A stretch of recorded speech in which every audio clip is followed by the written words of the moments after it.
Okay, our next speaker is Mr. John King. From 2011 to 2014, John King was the New York State Commissioner of Education. And from there, he moved on to become the United States Secretary of Education under the Obama administration.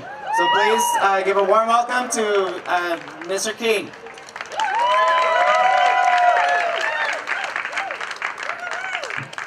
Good morning, everybody. I'm thrilled to be here with all of you to stand up against the criminalization of immigrant children, to stand up against an administration that time and time again chooses to punish the vulnerable rather than to protect civil rights. Let me tell you a little bit about why I'm here today. I'm here today first as a high school social studies teacher who knows that the job of teachers is to protect our students, to care for our students, to make sure that they get every educational opportunity. I'm here as a person who had the privilege to serve in the Obama administration and understands that the job of the federal government is to protect people, to protect civil rights, to advance human dignity, not to undermine it. I'm here as a father who understands how painful it would be to be separated from your child for a day or a week, and whose heart breaks when I hear about the families that are separated at the border.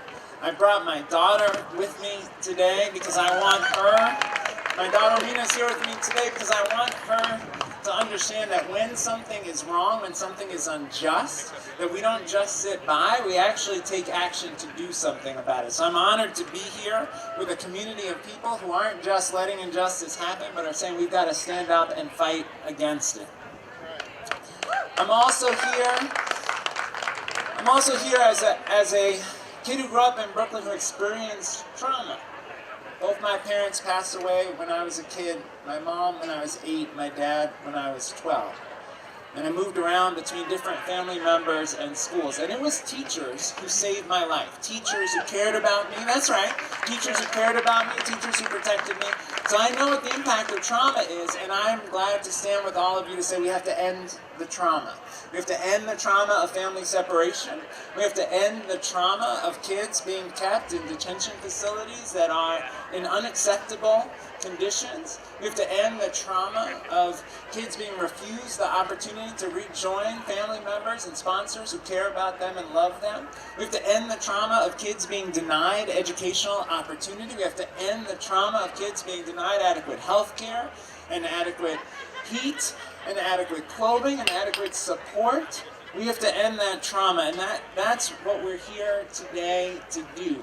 Now, I know part of the goal of today is to situate our conversation in history, and I want to suggest that all of us standing here today, we are a part of an American tradition around protest for justice. That the tradition, that's right, that the tradition we stand in is the tradition of abolitionists like Harriet Tubman and Sojourner Truth and William Lloyd Garrison, folks black and white who said slavery is immoral and unacceptable and must end. We are here in the tradition of the early labor movement that said horrible working conditions are unacceptable, that people have to be able to have dignity in their work and their conditions have to be conditions of dignity. We're here in the tradition of the anti-lynching movement, of W.E.B. Du Bois and others who fought against the ways in which the force of the state was used to punish and divide. We're here in the tradition of the women's suffrage movement that said democracy is about everybody, not just about some people. We're here in the tradition of the civil rights movement, of folks who stood up even against the state and the federal government and decades of tradition and said Jim Crow is unacceptable, segregation is unacceptable, all are entitled to civil rights.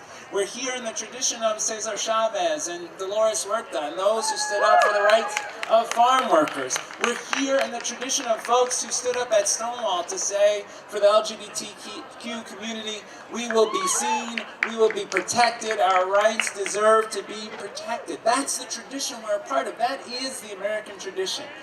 America has often fallen short of the promise of democracy and equality of opportunity. But at its best, what we are about is expanding the circle of opportunity, increasing justice, protecting human rights. Frederick Douglass who often challenged America to be more true to the promise of the Declaration of Independence, of life, liberty, and the pursuit of happiness. Frederick Douglass once said, "The life of the nation is secure only while the nation is honest, truthful, and virtuous." How we are treating immigrant children today is neither honest, nor truthful, nor virtuous. We are here to change that. I'm so proud to stand with you. So proud my daughter Amina could join us. Let's continue to fight. Thank you so much.